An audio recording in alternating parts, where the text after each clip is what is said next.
Para concluir con este tema, vamos a establecer magnitudes que permitan comprender de forma intuitiva no solo la curva de movimiento, sino también cómo la recorremos. Para ello estudiaremos los cambios de la posición conforme avanza el tiempo. Es decir, si la posición cambia mucho o poco al cabo de cierto tiempo y en qué dirección lo hace.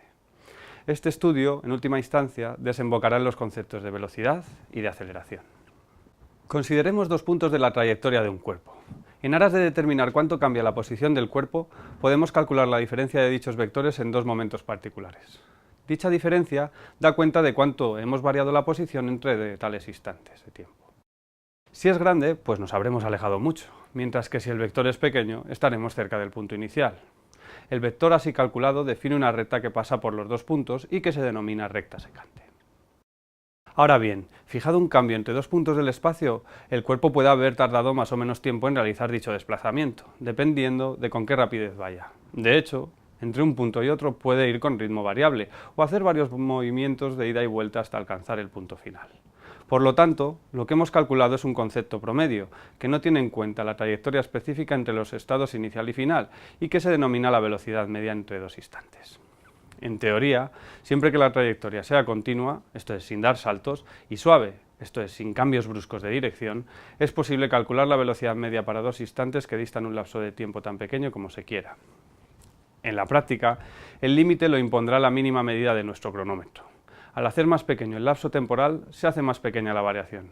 Y cuando el segundo se hace nulo, el primero también se hace nulo, si no hay saltos en el trayecto. Sin embargo, el cociente 0 dividido por 0 no está determinado. Para ello, se calcula dicho cociente como un límite matemático. Geométricamente, al ir haciendo pequeño el intervalo de tiempo, la recta secante se vuelve tangente, y el vector es un vector tangente a la curva en dicho punto, denominado vector velocidad instantánea. En este ejemplo vamos a calcular la velocidad de un cuerpo que recorre una elipse. Para ello partimos del vector de posición, que en coordenadas escribimos como 2 coseno de t para la coordenada x y seno de t para la coordenada y. El proceso de derivación consiste en derivar cada una de las coordenadas respecto del tiempo.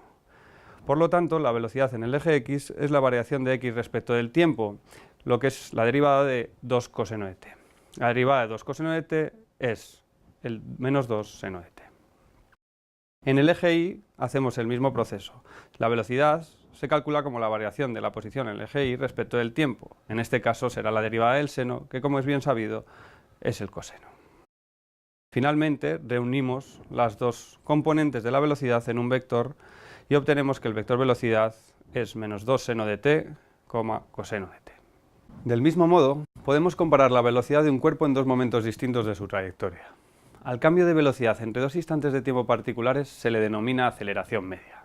Sin embargo, es importante notar que los vectores velocidad en distintos instantes tienen distintos puntos de aplicación. Para poder compararlos, es preciso desplazar uno de ellos hacia el otro. Hay muchas formas de realizar esta conexión de ambos vectores, pero la más natural es mantener su ángulo y distancia fijos respecto de los ejes coordenados. Del mismo modo a como se hizo anteriormente, es posible estudiar las variaciones de la velocidad en el límite de lapsos de tiempo muy pequeños para obtener así la aceleración instantánea.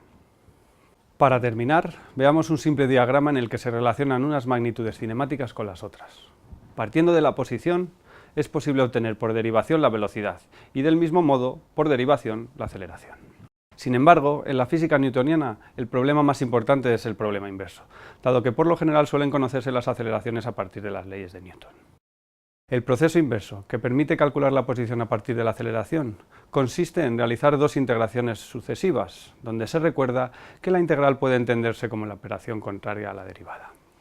Como cada proceso de integración introduce un vector constante, será preciso, además, conocer la posición y la velocidad en un instante dado. Espero que hayas disfrutado de este tema de introducción al estudio del movimiento. Si te ha gustado, en el próximo tema investigaremos juntos algunos ejemplos elementales de movimiento. Suerte con la evaluación y no desfallezcas ante las dudas.